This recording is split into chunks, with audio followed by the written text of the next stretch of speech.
There's a quiet kind of chaos that lives inside people who are always late. Not loud, not careless, just tangled.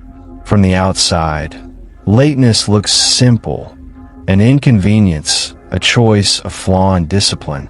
But beneath the surface, something more complex moves. Time stretches differently for them, warping around emotions they never fully learned to name. Minutes slip through their fingers like water, not because they don't care, but because their inner world hums at a different rhythm. Anxious, hopeful, overwhelmed, or lost in thought. They don't mean to keep others waiting. Often, they are the ones waiting for themselves. To catch up, to slow down, to feel ready. This is a story about those who live in the soft contradiction between intention and reality, and the deeper psychology behind running late.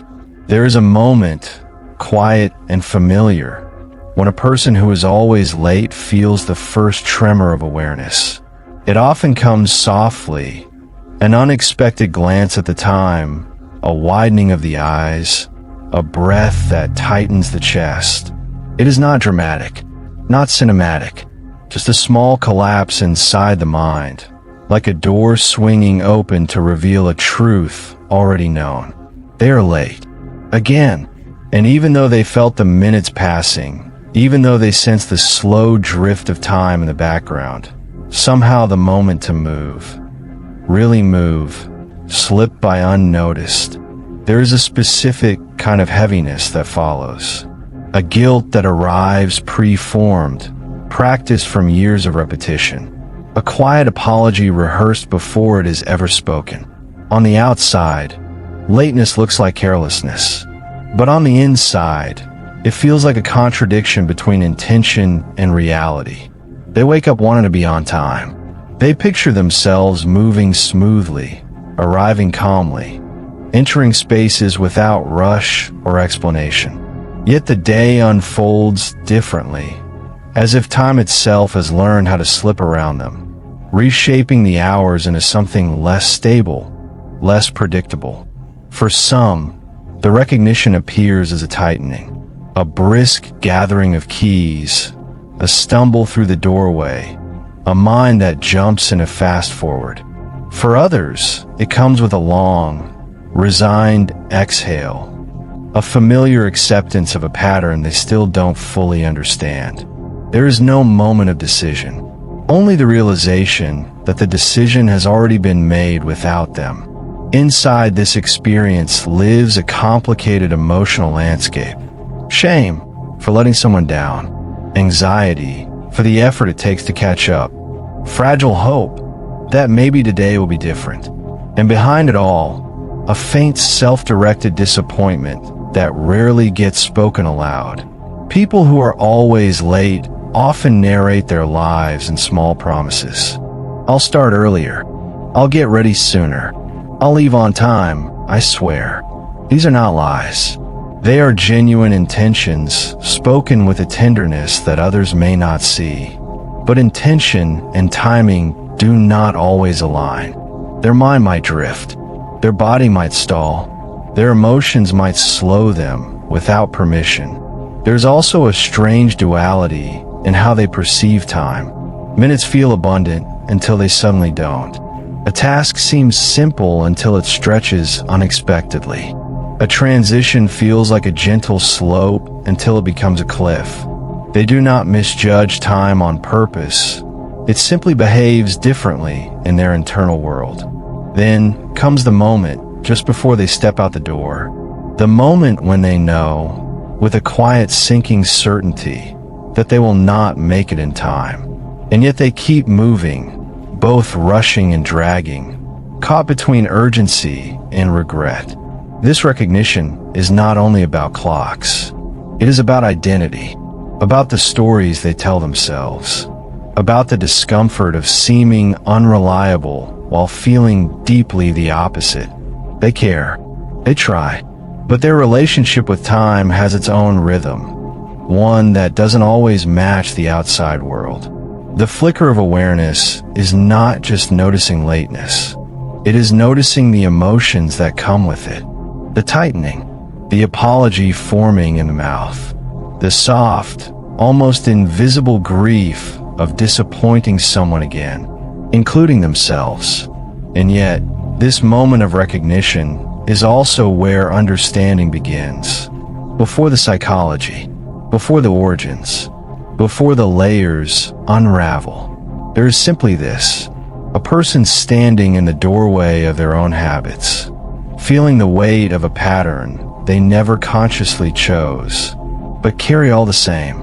This is where the story of lateness begins, not in the action, but in the quiet emotional echo that follows it. The first flicker of awareness that something deeper is happening beneath the surface. Long before lateness becomes a pattern, it begins as something smaller, a quiet shaping of how a person learns to move through the world. The roots often hide in childhood places, in family rhythms, in invisible emotional climates that settle into the body long before anyone knows what time really means. Some grow up in homes where time is fluid. Meals happen when they happen. Mornings drift. Schedules bend. The hours stretch and contract depending on mood, weather, or chaos. In these environments, time is not a structure. It is a suggestion, a soft background hum rather than a steady beat. A child raised in such spaces learns to feel time emotionally rather than numerically, navigating the day by instinct rather than routine. Others grow up in the opposite world, where time is rigid, sharp-edged, and unforgiving. Every minute accounted for, every schedule tight, every delay met with tension or consequence. A child in this environment learns something different. That time is a test, a measure of worth, a requirement to be perfect. For them, lateness becomes tangled with fear of being wrong, of disappointing, of not moving fast enough to meet expectations.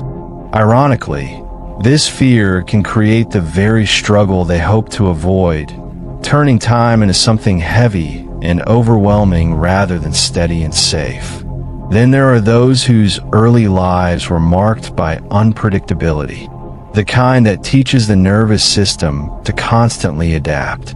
Maybe there were sudden moves, shifting caretakers, emotional storms, or daily uncertainty. When the world around a child keeps changing, their inner world learns to prioritize survival over scheduling. The mind becomes tuned to emotions, not clocks. Their sense of time becomes intertwined with staying ready, staying alert, staying responsive. Being on time feels less important than staying emotionally safe. Some children escape into their imaginations, finding comfort in daydreams, creativity, or solitary play. Time flows differently there, slow, expansive, and forgiving.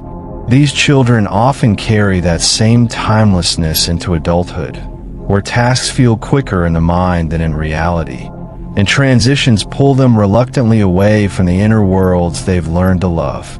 Others grow up with responsibilities too heavy for their young shoulders. They manage siblings, emotions, or household tasks that force them to mature early. Paradoxically, this burden can disrupt their internal rhythms. Constant vigilance fragments attention. Growing up too fast can delay the ability to manage time later. Their minds may always feel slightly overfull, slightly stretched, slightly late. There are also emotional origins, subtle ones. Lateness can grow from perfectionism. If I can't do it perfectly yet, I'll wait. From insecurity. If I show up now, I won't feel ready. From unmet emotional needs. I'll leave once I feel calm enough, settled enough, good enough. Time becomes a mirror of inner experiences. Not because someone chooses it, but because the nervous system carries its own history. Many who struggle with lateness remember feeling misunderstood as children, told they were too slow, or too distracted, or too lost in their heads. These labels settle under the skin. They create a quiet resistance, a subtle pushback that isn't rebellion, but a longing for autonomy, a desire to move at one's own pace without judgment. In these early stories, time becomes a negotiation rather than a companion. Some rush against it, some drift around it, some hide from it, some get swallowed by it. By the time adulthood arrives, the roots have already grown deep. Lateness is no longer about clocks or alarms. It is about the emotional patterns learned long ago. Patterns that were shaped not by intention, but by environment, survival, temperament, and the unspoken rules of early life. And so, a person who is always late is rarely careless. They are responding to a history their body still remembers. A rhythm formed in rooms they left years ago. A relationship with time that began before they could name it. This is where time first breaks, not in the present moment, but in the quiet past that still whispers beneath it.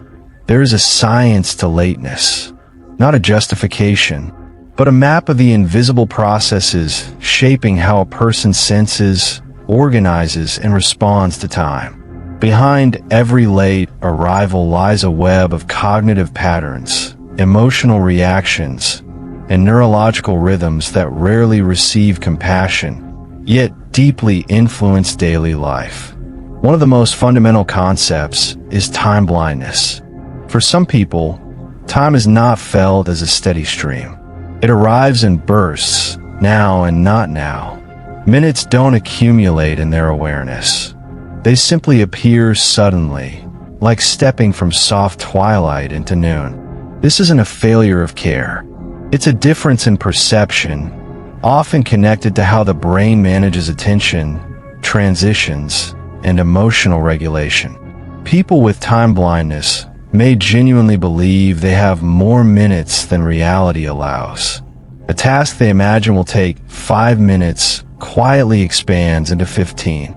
They underestimate the weight of transitions, how long it takes to shift from one mental state into another.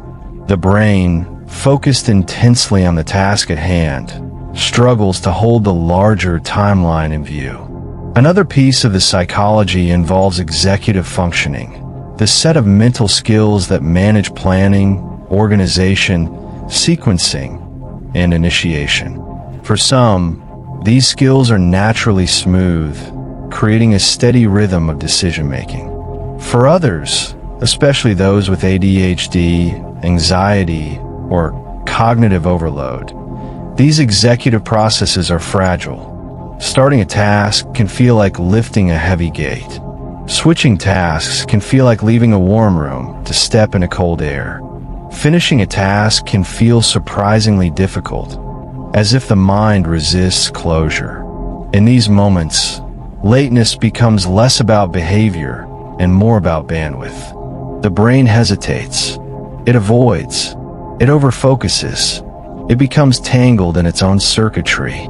Then there is optimism bias, the subtle belief that things will take less time than they actually do. People prone to lateness often imagine the most efficient version of reality. The train arriving exactly on time, the traffic flowing smoothly, the tasks unfolding without interruption. This inner optimism isn't careless. It's hopeful, almost childlike, rooted in a belief that the world will match their intentions. But time, indifferent and steady, does not shift to match that optimism. Another key layer is anxiety loops. An anxious mind often struggles with transitions, not because transitions are difficult, but because the emotional weight leading up to them grows heavy. The thought of starting a task can create tension, so the mind delays. The delay increases anxiety. The anxiety increases avoidance. And suddenly, lateness becomes a symptom of an internal cycle, not a conscious choice. For others, lateness is rooted in hyperfocus. When deeply absorbed in something meaningful, the world outside fades. Time becomes invisible. The body forgets the clock. A person may look up and realize that hours have slipped quietly past, leaving them startled, apologetic, and disoriented. There is also the psychology of emotional avoidance. Being on time requires stepping into a moment, a conversation, a space. For some, the anticipation of social interaction triggers discomfort. For others, the arrival itself feels exposing, as if the act of showing up demands more than they feel ready to give. The delay is not defiance, it is self-protection. And in many cases, lateness is not one cause, but a blend. Time blindness mixed with optimism, anxiety mixed with perfectionism, executive dysfunction wrapped in self-blame, emotional avoidance softened by hope. The person who is always late is navigating an inner choreography few ever see. What is often mistaken for irresponsibility is, in reality, a complex interaction of the brain's architecture and emotional landscape. The psychology of delay is rooted not in flaws, but in patterns that form quietly, persist gently, and shape the experience of time with more influence than intention alone can undo. Understanding these internal mechanisms does not remove the weight of lateness, but it softens the judgment. It opens a door to empathy, and it begins to reveal the unseen story behind every breathless arrival, every hurried apology, every moment someone shows up later than they meant to, not because they didn't care, but because their mind moves through time in a way the world rarely pauses long enough to understand. Inside every person who is always late, there lives a quiet conflict, a soft tug-of-war between intention and the invisible forces shaping their behavior. It is rarely dramatic, rarely loud. Most of the time, it feels like a gentle internal resistance that they can sense but cannot quite name. They won't be on time. They mean to be. They imagine themselves moving through the world with ease, arriving in the calm way they admire in others. But when the moment to act finally comes, something inside them hesitates. The mind contracts, the body stalls, and the simple act of beginning feels heavier than it should. This resistance is not laziness. It is not defiance. It is an emotional weight, subtle, persistent, and often misunderstood. One layer of this conflict is the fear of starting. Beginning a task means leaving the comfort of the current moment, the mental space where their thoughts feel arranged and manageable.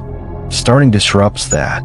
It demands energy, attention, and emotional readiness.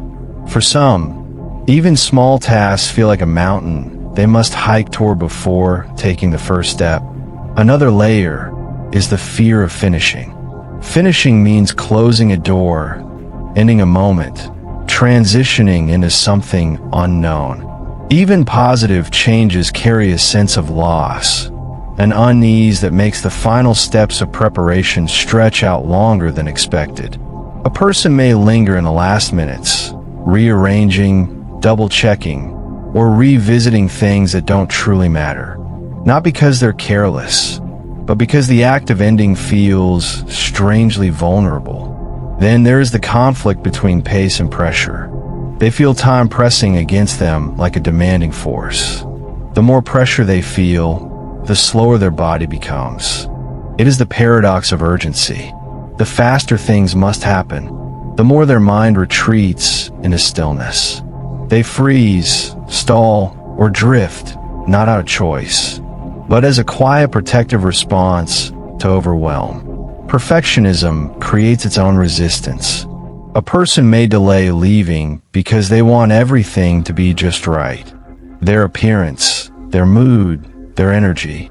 The desire to show up properly becomes so strong that they wait for a version of themselves that feels ready. But readiness is elusive.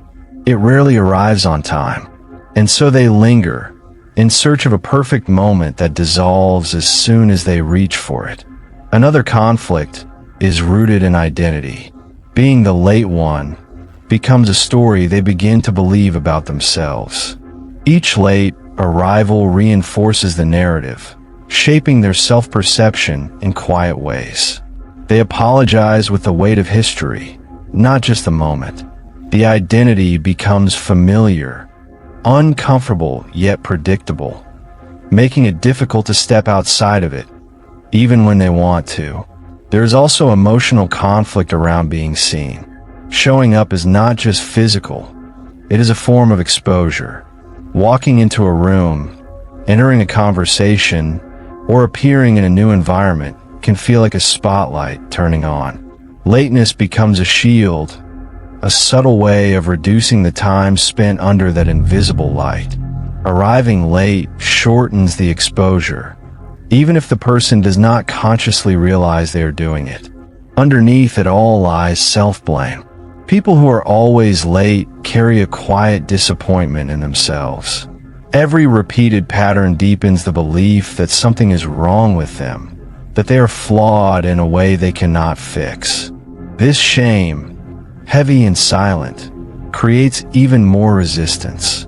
Because when a person feels defective, acting becomes painful, movement feels loaded, time feels sharp. The inner conflict is not one thing. It is an ecosystem of emotions, fears, and protective instincts moving beneath the surface. A person caught in this internal struggle is not choosing lateness. They are navigating a life where time intersects with emotion in complex, demanding ways. From the outside, lateness looks simple. On the inside, it is a negotiation between intention and fear, between pressure and readiness, between the desire to show up and the difficulty of stepping into the world exactly as they are. This invisible conflict is not a flaw. It is a sign of how deeply human they are, and how much more there is to understand beneath the surface of every late arrival. There comes a quiet moment in the life of someone who is always late, a moment when something inside them finally pauses long enough to listen, not to the clock, not to the outside pressure, but to themselves. It rarely arrives in dramatic form. There is no sudden promise to change everything, no bolt of motivation, no rigid declaration of discipline. Instead, the shift feels like a soft recognition, an opening, a widening of inner space. It often begins in an unexpected place, a late arrival that feels different than the others. Maybe it's the look on someone's face, tired, not angry. Maybe it's the familiar guilt that, for the first time, feels strangely heavy. Maybe it's the realization that their lateness isn't random. It's patterned, predictable, almost scripted. Something in that moment whispers, this isn't just about time. And for the first time, they believe it. The shift happens when they stop asking, why can't I just be on time? And begin wondering, what is happening inside me before I move? What is happening inside me when I delay? What am I protecting? What am I avoiding? What am I grieving? This is the turning point. The moment when lateness becomes less of a flaw and more of a signal. For some, the realization comes through exhaustion. Years of rushing, apologizing, over-explaining. The emotional cost finally becomes visible. They notice how scattered they feel, how fragmented their attention becomes when time presses against them. They realize that being late is not a choice, but a language their body has been speaking all along. For others, the shift arrives through clarity. They begin to notice the cycle, the optimism, the hesitation, the overwhelm, the rush, the guilt, each step repeating, familiar and predictable. When a person sees their pattern clearly for the first time, something inside them loosens.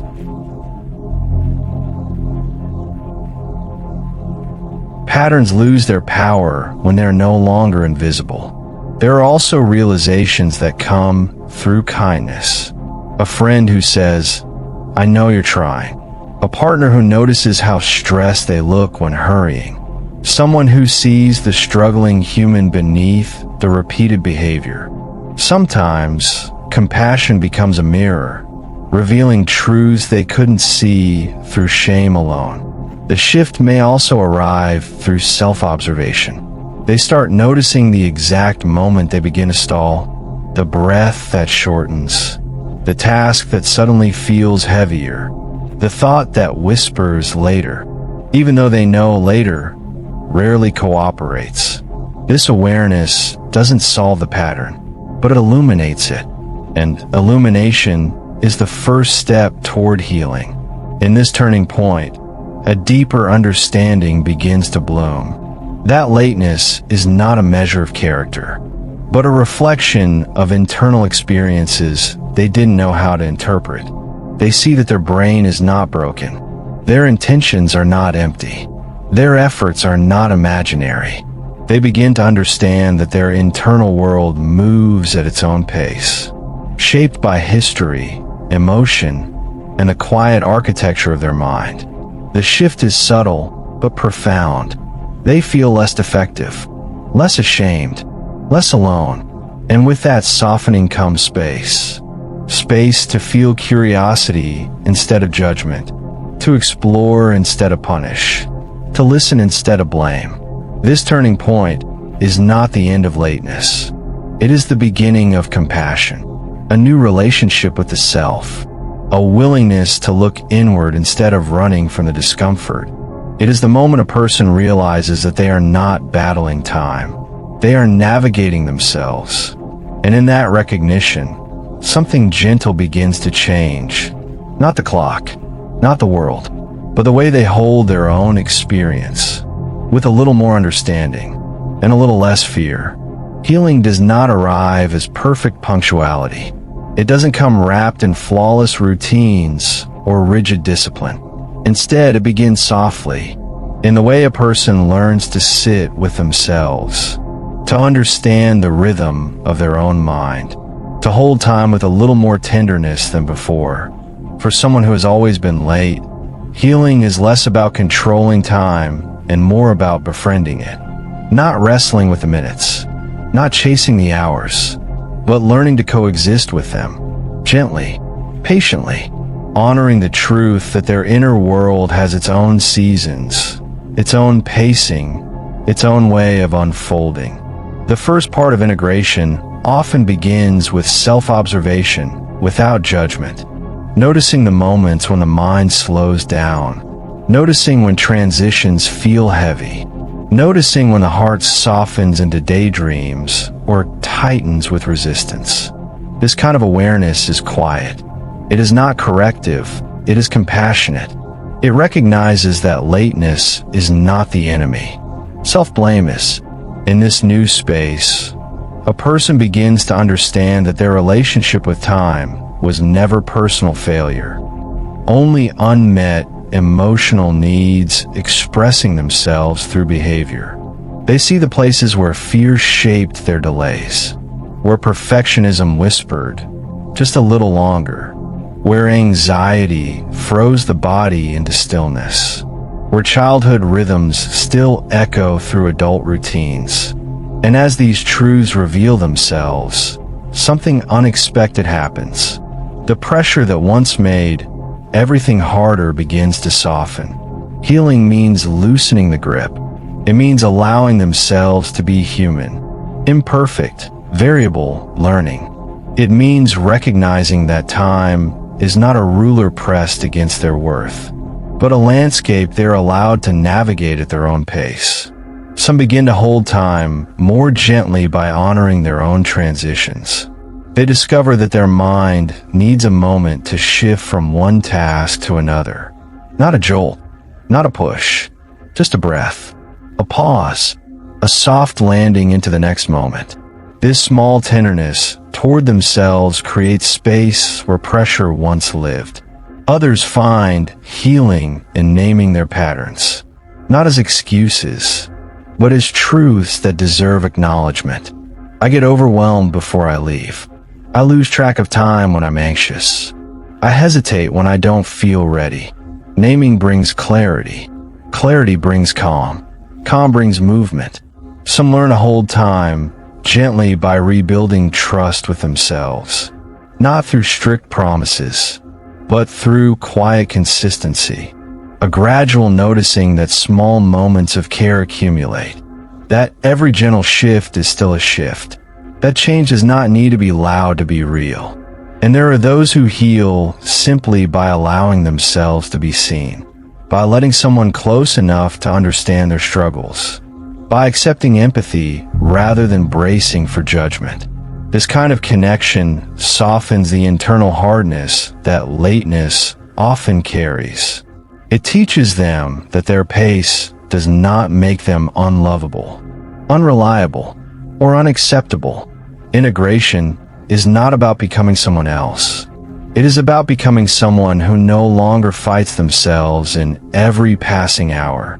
In this chapter of healing, time begins to feel different. Less like a test, more like a companion. Less like a countdown, more like a path that unfolds step by gentle step. A person who once rushed breathlessly through their days may begin to move with a quieter steadiness. Not perfect, but present. Not flawless, but aware. Not always early, but no longer crushed by the weight of being late. Learning to hold time gently is learning to hold oneself gently, to treat the inner world with the same softness one would offer a child, a friend, a fragile moment. And when a person begins to do that, lateness no longer feels like a failure. It feels like a story, one they can finally understand, one they can slowly reshape, one they can walk through with more ease than before. This is not the end of their relationship with time. It is the beginning of a new one built on compassion, curiosity, and the quiet courage of moving closer to themselves.